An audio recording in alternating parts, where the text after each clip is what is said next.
नाशिकमध्ये विधान परिषदेच्या निवडणुकीत भाजपाचे नेते गणेश गीते यांनी आपला उमेदवारी अर्ज मागे घेतला आहे.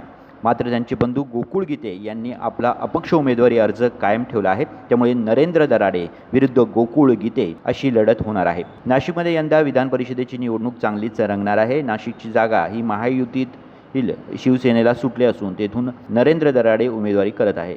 अशात महायुतीचा धर्म पाळत भाजपाचे गणेश गीते यांनी आपला उमेदवारी अर्ज मागे घेतला. मात्र ज्यांनी माझा बाप काढला त्यांच्यासाठी मी माघार घेणार नाही असं म्हणत गोकुळ गीते यांनी आपला अपक्ष उमेदवारी अर्ज कायम ठेवला आहे.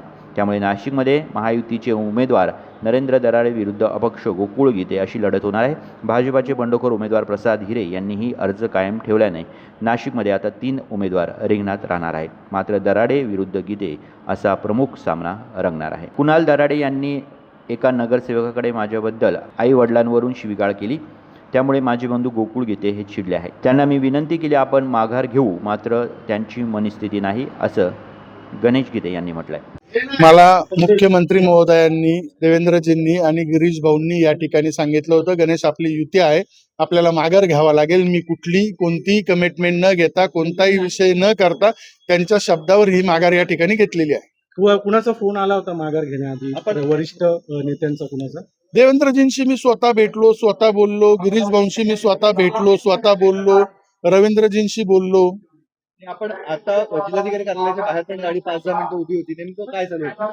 नाही, मी गोकुळ गीतेंच्या माघारीसाठी त्यांना विनंती करत होतो. पण त्या ठिकाणी जो सकाळी त्यांचं गिरीश भाऊचं ठरलं पण होतं की विड्रॉल द्यायची.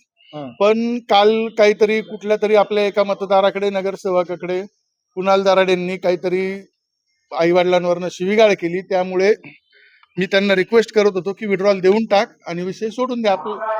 त्या मनस्थितीत तो नव्हता, तो खूप चिडलेला होता.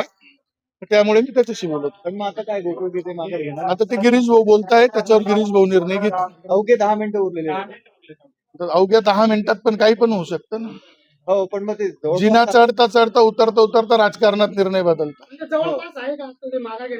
माहित नाही, मी तर तुमच्या फोनवरनं बोललो ना. तुमच्याशी जो माणूस बोलत होता त्याने फोन मला गाडीत दिला त्या ठिकाणी. काय झालेलं आहे, काल कुठल्या तरी नगरसेवकाकडे कुणाल दराडेंनी असं सांगितलं की गणेश गीते, गोकुळ गीते काय येऊन माघार घेणार नाही, त्यांचा बाप येऊन त्या ठिकाणी माघार घे. आणि त्यामुळे ह्या विषयाला वेगळं वळण लागलं. मी पार्टीचा कार्यकर्ता आहे, मी पार्टीचा होतो, त्यामुळे मी पार्टीच्या आदेशाप्रमाणे 1 मिनिटात माघार या ठिकाणी देऊन टाकली. नाही, आता मी तर कोणाला सांगणार नाही, कारण आता किती कोणाला सांगितलं, आपल्याला सांगितलं युती धर्म पाळायचा आहे तर आपण युती धर्म पाळलाय. युती धर्म पाळा, पण अशा स्वरूपाचे जर त्याच्यावर आता राज्यातले नेते निर्णय घेतील ना या ठिकाणी, की जर निवडणुकीच्या अगोदरच लोकांचे आई बाप त्यांचे पार तुम्ही श्राद्ध घालायला लागले आणि या ठिकाणी जर लोकांना सांगायला लागले त्याचा बाप येऊन माघार देईल, तर त्याला माहित नसेल. आता माझाही बाप आहे ना देवेंद्रजी या ठिकाणी राज्यामध्ये. त्यांच्यावर अख्खी दुनिया नाराज असो, आपल्याला तिच्याशी काही कर्तव्य नाही. पण त्या ठिकाणी आपलं कर्तव्य आपल्या पार्टीशी होतं, आपल्या पार्टीशी लॉयल्टी होती. पार्टीच्या मागे आपण, पार्टीने जो आदेश दिला तो पूर्ण केला. मी त्याच्या विरोधात महायुतीत मला मुख्यमंत्री आणि गिरीश भाऊ जिथं सांगतील तिथं मी जाणार.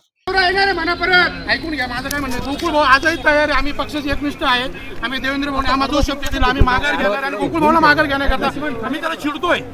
जिथं असेल तो 5-10 मिनिटं पोहोचतोय असं म्हणतो.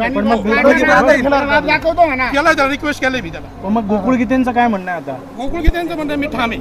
तुम्ही पण कार्यकर्त्यांची इच्छा आहे की त्यांनी निवडणूक लढावी? अधिकाराने तुम्ही मी त्यांचा तिसरा भाऊ आहे.